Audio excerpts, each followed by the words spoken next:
کبریا جناب مدنی کریم صلی اللہ تعالی علیہ وسلم کی خدمت میں ایک جوان آیا اور اپنے بھائی کی بچی کو گود میں اٹھایا ہوا ہے اور حضور کے سامنے بیٹھ کے رونے لگ گیا۔ سرور کائنات امام الانبیاء محبوب کبریا مدنی کریم صلی اللہ تعالی علیہ وسلم نے وجہ پوچھی کہ کس بات نے تجھے رلا دیا؟ اپنی بچی بھتیجی کے سر پہ ہاتھ پھیر کے کہنے لگا آپ نہیں آئے تھے، سگی اچھی نہیں لگتی تھی، دنیا میں آپ کا جب قدم اللہ پاک نے رکھوایا تو بھائی کی بیٹی پہ بھی پیار آنے لگ گیا۔ کہنے لگا پیغمبر صلی اللہ تعالی علیہ وسلم، دل کے اندر ایک ایسا راز، ایک ایسی مرض چھپائے بیٹھا ہوں جو مجھے رات کو سونے نہیں دیتا، دنیا کی ساری لذتوں میں سے جس نے میرا مزہ کرکرا کر دیا۔ امام الانبیاء صلی اللہ تعالی علیہ وسلم کے سامنے رو کے عرض کرنے لگا میرے اندر بدبختی والی عادت تھی کہ میں نے بھی اپنے ہاتھوں سے بچی کو درگور کیا، اتنا سننا تھا۔ سر مبارک رسول پاک صلی اللہ علیہ وسلم کا جھکا، زار و قطار رونے لگ گئے۔ آپ نے فرمایا میں تیرے سے کہتا ہوں مجھے اس کی داستان بتا، تو نے یہ گھنونا جرم کیوں کیا، کیسے کیا، کیا تجھے کرتے ہوئے خدا کا خوف نہیں آیا؟ بارہا آپ نے علماء اکرام سے یہ قصہ سنا، صرف قصہ سنانے کے لیے نہیں بلکہ ایمان کی بلندی اور ایمان کی طاقت بتلانے کے لیے، ایمان کی شان بتلانے کے لیے بار بار علماء اکرام اپنے اسٹیج سے اسے بیان کرتے ہیں، منبر سے بیان کرتے ہیں تاکہ لوگوں کو پتہ لگ جائے اسلام دقیانوسی باتیں نہیں کرتا، اسلام کوئی پرانا دین نہیں بلکہ اسلام تو لوگوں کو تزلزل اور گمراہی کے گڑھوں سے نکال کر عزت کے تاج پہناتا ہے۔ کہنے لگا میری گھر والی حمل سے تھی، امید سے تھی، بچے کی ولادت کا دن قریب آنے لگے، میں نے بار بار کہہ دیا کہ دیکھنا بیٹی پیدا نہ کرنا، اگر بیٹی پیدا ہو گئی اس کا گلا تیرے سامنے دباؤں گا۔ میری گھر والی نے میرے سے یہ راز چھپا لیا۔ میں سفر پر گیا، واپس آیا تو مجھے گھر کے آنگن میں ایک بچی کھیلتی نظر آئی، میں نے پوچھا تو میری بیوی نے درگزر والا معاملہ کر دیا۔ جسے میں اپنے گھر کے اندر ایک آنکھ نہیں باتا تھا وہ میرے گھر کے اندر پلنے کیسے لگی؟ میں نے اپنی بیوی سے بالآخر پوچھ لیا، اس نے بتا دیا جو ترس رہی ہے تجھے باپ کہنے کے لیے، جو ترس رہی ہے تجھے اپنے سینے سے لگانے کے لیے، یہ تیری بیٹی ہے۔ کہ بس وہ دل پھر میں تھی، میری راتوں کی نیندیں اڑ گئی، میں نے گھر سے نکلنا چھوڑ دیا، میرے عزائم کا، میرے ارادے کا میری گھر والی کو پتہ لگ گیا، میں گھر سے بچی لے کے نکل آیا۔ مجھے کوئی عرب والوں میں سے کسی سردار نے، کسی نے روکا کوئی نہیں، یہ تو وہی کام میں کر رہا تھا جو ہمارے بڑے کیا کرتے تھے۔ مختصر کروں گا، یہاں تک میں اپنی بچی کو ساتھ لے کے آیا، میں نے کسی کدال ہاتھ میں پکڑ کر گڑھا کھودنا شروع کر دیا۔ میری بچی کو کیا پتا تھا یہ گڑھا میرے لیے کھود رہا ہے، میری بچی اس محنت کے اندر، اس کام میں میری معاون بن گئی، وہ بھی اپنے ننھے ہاتھوں کے ساتھ گڑھے میں سے مٹی نکال کر باہر پھینک رہی تھی۔ جب اتنے گڑھے کی گہرائی ہو گئی کہ بچی کا قد پورا اس میں آ سکے، میں نے اپنی بچی کو اس میں کھڑا کر دیا۔ میری بچی میری گود میں آ کر ہنستے ہنستے گڑھے کے اندر جا کے کھڑی ہو گئی۔ اسے اس وقت پتہ لگا جب میں نے مٹی کے اندر اسے اتنا دفنا دیا کہ مٹی اس کے سینے تک آ گئی، پھر باہیں پھیلا پھیلا کے کہنے لگی ابو جان اتنا تو بتا دے ہمارا قصور کیا ہے؟ دور جاہلیت کے اندر باپ نے گڑھے میں مٹی میں دفنا دیا، بچیاں پوچھ رہی ہیں بتا ہمارا قصور کیا ہے؟ اور آج بچیوں کو اتنا پڑھا کر جب لال جوڑا پہن کر اپنے باپ کے گھر سے جدا ہوتی ہیں، کہتی تو کچھ بھی نہیں، باپ کا چہرہ دیکھ کے رو کے کہتی ہیں ابا بتا ہمارا قصور کیا ہے؟ یا تو ہمیں اتنا پڑھاتا نہ یا ہمیں اتنا لکھاتا نہ، ابا ایسے کے ساتھ باندھ دیا جو ہمیں گھر کے اندر جانور کی حیثیت بھی نہیں دیتا۔ صبح شام کو پالتو کتے کو اپنے پاس بٹھا کے اپنے ہاتھوں سے کھلاتا ہے، ابا جان جب سے تیرے گھر سے نکل کے آئی کوئی ہمیں ہاتھوں سے روٹی السلام علیکم ناظرین، مولانا عبدالحنان صدیقی کے مزید بیانات سننے کے لیے ہمارے چینل ایمان ایلیویشن کو سبسکرائب کریں اور ساتھ میں دیے گئے بیل آئیکن کے بٹن کو پریس کر لیں۔ کھلایا کرتا تھا، اب یہ داستان رہ گئی۔ خدا کے واسطے جب لڑکوں کے رشتے کے لیے لڑکوں کی رضامندی تم میرے عزیزوں جانتے ہو، اسی طرح لڑکیوں کے رشتوں کے لیے اگر خود نہیں کر سکتے تو آپ اپنی گھر والی سے کو اس کی رضامندی پوچھ لے کیا ہے۔ کوئی زندگی کے اندر جیون ساتھی کا تلاش تو نہیں کر لیا؟ کم عمری کی وجہ سے اگر اس نے فیصلہ غلط کیا تو گھر والوں کو چاہیے سمجھائے۔ اگر کم عمری میں اس نے انتخاب اچھا کر لیا کہ زندگی کا ساتھی اچھا ملے گا تو اس کے معاون بنے، ورنہ میرے عزیزوں ہم نے اپنی اولاد سے اتنی دوری اختیار کر لی کہ ہماری بچے اور ہماری بچیاں غلط قدم اٹھانے پر مجبور ہو گئے۔ ہم نے اپنے بچوں کو کبھی وقت ہی نہیں دیا۔ ہاں ہمیں وقت کب ملے گا؟ صبح سے لے کر شام تک تو دکان کے باپ ہیں، کاروبار کے باپ ہیں، ریڑھی کے باپ ہیں، اولاد کے باپ ہے ہی کوئی نہیں۔ اگر کبھی چھٹی کے دن موقع ملتا ہے تو موٹر کھول کے بیٹھ گئے، چھٹی کے دن موقع ملا تو کوئی کام کرنے کے لیے چلے گئے۔ خدا را اپنے بچوں کو وقت دیجئے، ورنہ بڑھاپے کے اندر ان کی تم نے دیکھ بھال نہ کی تو خمیازہ بھگتنا پڑے گا۔ سب سے اچھے دوست اولاد کے ماں باپ ہیں۔ اگر ماں باپ کو یاری لگانی نہیں آئی، اپنی اولاد کی اندر کی بات لینی نہیں آئی تو میرے عزیزوں ان کی تربیت کے اندر کمی رہ گئی۔ باپ اپنے بچوں کو اتنا قریب کر لے کہ باپ کے آگے جھوٹ نہ بول سکے، لیکن میرے عزیزوں یہاں تو معاملہ عجیب ہے۔ جوان اولاد ہو گئی، باپ سے بات کرتے ہوئے ڈرتے ہیں، او لوگوں یہ ادب کوئی نہیں، یہ دوریوں کی یہ دور ہونے کا نتیجہ ہے۔ بڑے کہا کرتے تھے کھلاؤ سونے کا نوالا، دیکھو شیر کی آنکھ سے تمہارا روب اس وقت کام آئے، تمہارا دبدبا تمہاری آنکھ کا دیکھنا اس وقت کام آئے جب غلط قدم اٹھاتے ہوئے جان نکلے۔ اس روب کا فائدہ کیا ہے کہ اللہ اکبر، وہ غلط قدم اٹھاتے ہوئے تمہارے سے ڈرتے نہیں، اچھے کاموں میں تم انہیں اجازت نہیں دیتے، برے کاموں میں وہ تمہیں پوچھتے کوئی نہیں۔ اپنے بچوں کو وقت دو اور پاس بٹھا کے وہ بیٹا ہم تمہارے دوست ہیں، زندگی ہے غلطیاں ہو جاتی ہیں، ہمارے سے مت چھپانا۔ یقین جانو آج چھوٹا سا جھوٹ بچہ نہیں چھپائے گا، کل بڑی مصیبت سے تیرے باپ کی عزت بچے گی۔ خدا را لڑکیوں کی شادی کرتے ہوئے فیصلہ غلط نہ کرو، بڑا نازک مرحلہ ہے، کیونکہ میرے عزیزوں خدا نہ کرے اگر 19-20 ہو گئی ماں باپ پر انگلی اٹھتی ہے۔ کبھی دل کے اندر میل نہ لے کے آنا اللہ نے مجھے اتنی بیٹیاں دی، یہ تو خدا کا شکر ہے، اللہ کا احسان ہے۔ جتنی گھر کے اندر بیٹیاں آئی اتنی مرتبہ تیرے دروازے پر بیٹی حضور کا سلام لے کے آئی، جتنی مرتبہ بیٹیاں تیرے دروازے پر آئی اللہ اکبر کملی والے کی مبارک باد لے کے آئی۔ پہلی بیٹی آئی خدا کا سلام آیا، دوسری بیٹی آئی خدا کا سلام آیا، تیسری بیٹی آئی خدا کا سلام آیا۔ وہ تجھے ایک روٹی دینے کو تیار نہیں، بیٹی کے پیدا ہونے پہ اللہ تجھے سلام کہہ رہا ہے۔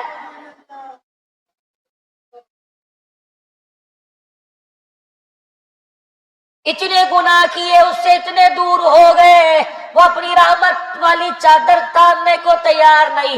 جب بیٹی گھر کے اندر آئی اسے دیکھ کے تو نے اللہ تیرا شکر ہے کہہ دیا۔ خدا پاک کی قسم فرشتہ آسمان سے عرش والے کا سلام لے کے تیرے دروازے پہ آ کے کھڑا ہو گیا۔ اعلان ہوا فرشتے خدا کا سلام نہ کہہ، اس کو کہہ دے بچی کو دیکھ کر منہ نہ بنا، بچی کو دیکھ کے اپنے سینے سے لگا۔ ادھر عرشوں سے سلام آیا، ادھر آمنہ کے لال کی تیرے پہ مبارکباد آئی ہے۔ ہم نے بڑوں سے سنا اولاد باپ کی جائیداد کی وارث ہے، بیٹیاں باپ کی چرپائی کی وارث ہے۔ باپ کا جنازہ گھر کے اندر پڑا ہو، گھر سے رونے کی آواز نہ ہے، سمجھ لو اس کی بچی کوئی نہیں۔ بیٹا باپ کو پھولوں کی چادر میں رخصت کرے گا، بیٹی باپ کو آنسوں کی برسات میں رخصت کرے گی۔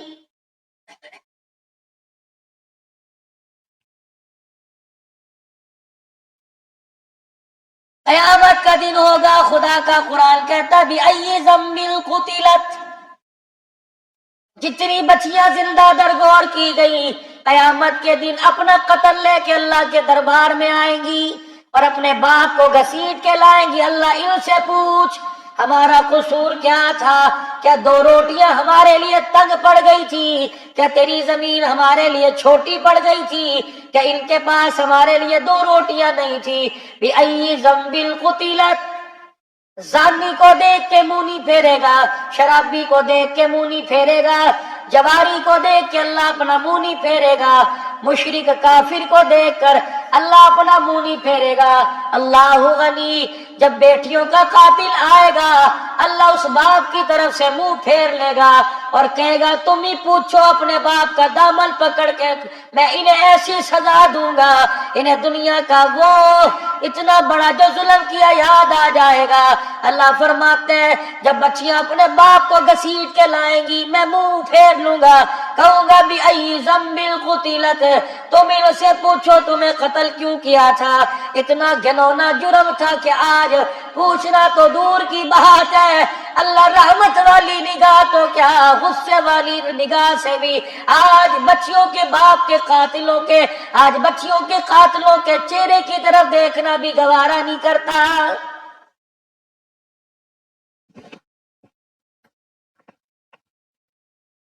بلکہ بچیاں گھر میں موجود ہوں ان کے سامنے برابر پیار کرو، بیٹے کو ترجیح دو گے، بچی کے چہرے سے ہنسی اڑ گئی سمجھ لو دل ٹوٹ گیا، اگر بیٹی کا دل ٹوٹ گیا تو کملی والا روٹھ گیا۔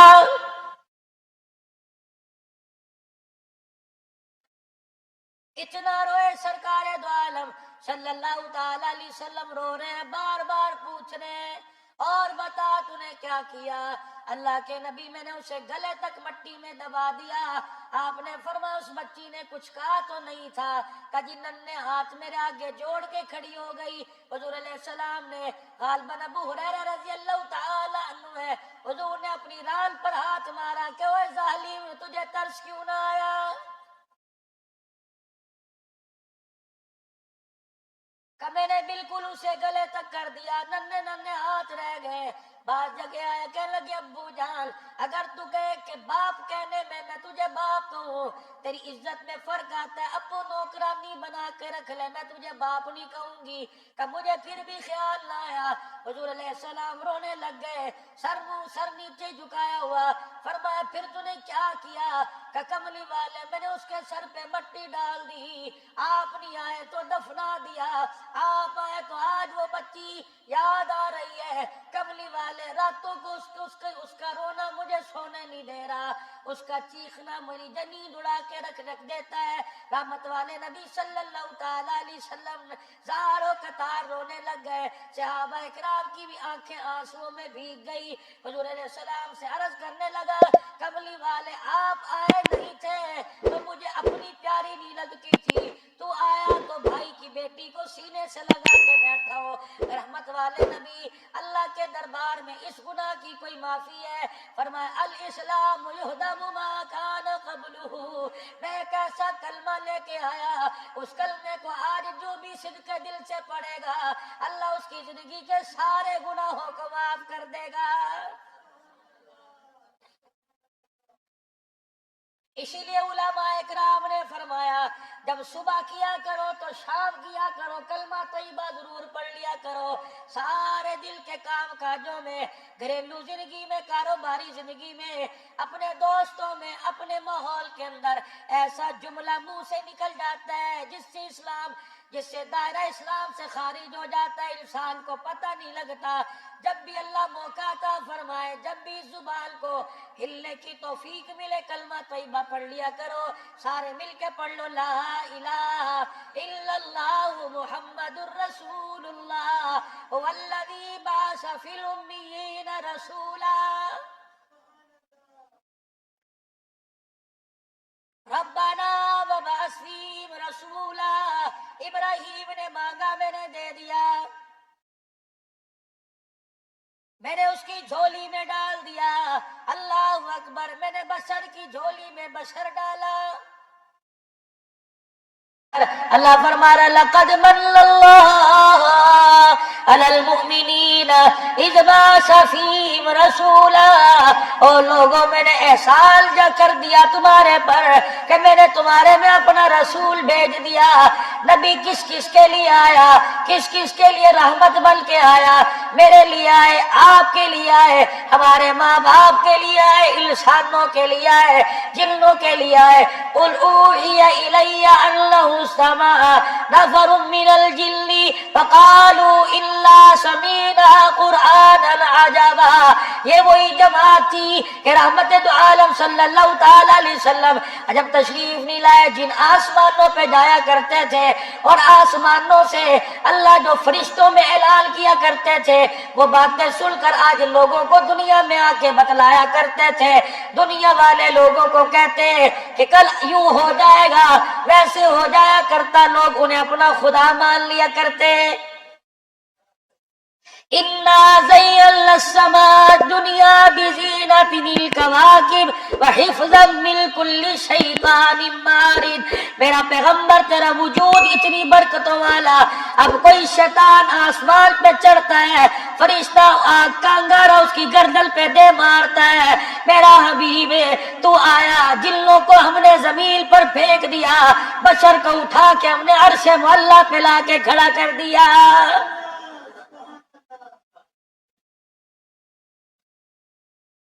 یہ جنوں کی جماعت جب وادی نخلا میں حضور پاک صلی اللہ تعالی علیہ وسلم سے ملاقات کر کے آئی، اپنی قوم میں گئی، یا قومنا اجیبوا داعی اللہ۔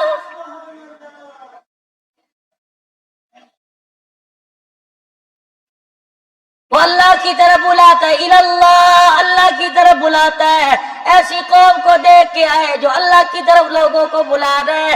میرا نبی آیا رحمت بن کے جنات کے لیے، میرا نبی انسانوں کے لیے رحمت بن کے آیا، میرا نبی پرندوں کے لیے رحمت بن کے آیا۔ بلبل آئی، چڑیا آئی، حضور کے کان میں آ کے کہنے لگ گئی، کملی والے اس صحابی کے بچے کو روکو، یہ روزانہ میرے گھونسلے میں آ کے میرے بچوں کو اٹھا کے لے جاتا ہے۔ شکاری نے ہرن شکار کر لی، رسول پاک صلی اللہ تعالی علیہ وسلم کا گزر ہوا، حضور علیہ السلام کی آنکھوں میں آنکھیں ڈال کے باتیں کرنے لگی۔ اللہ کے پیغمبر آگے بڑھے، آپ نے فرمایا اس ہرن کا میں ضامن۔ وہ کہنے لگا آپ کیسے ضامن اور کس چیز کے ضامن؟ کہنے لگے میں ضامن، اس کے چھوٹے چھوٹے بچے ہیں، یہ کہہ رہے محمد میری ضمانت دے دے، میں تجھے جھٹلاؤں گی نہیں، اپنے بچوں کو دودھ پلاؤں گی اور تیرے پاس تیرے وعدے کو پورا کر دوں گی۔ آپ نے فرمایا او شکاری تیرے جال میں میں محمد پیر رکھ دیتا ہوں، اس ہرن کو اجازت دے دے۔ وہ مسکرا کے کہنے لگا بھلا جانور بھی اس کی کو کوئی ضمانت دیتا ہے؟ آپ نے فرمایا میں اللہ کا نبی ضمانت دے رہا ہوں۔ شکاری نے حضور کے کہنے پہ ہرن کو چھوڑ دیا۔ تھوڑی دیر بعد ہرن دوڑتا دوڑتا آیا، شکاری حضور کا چہرہ دیکھ کے رونے لگ گیا، کہنے لگا اللہ نے کتنا عظیم نبی بھیجا، انسان نہ پہچانے ان جنگل کے جانور اسے پہچان گئے۔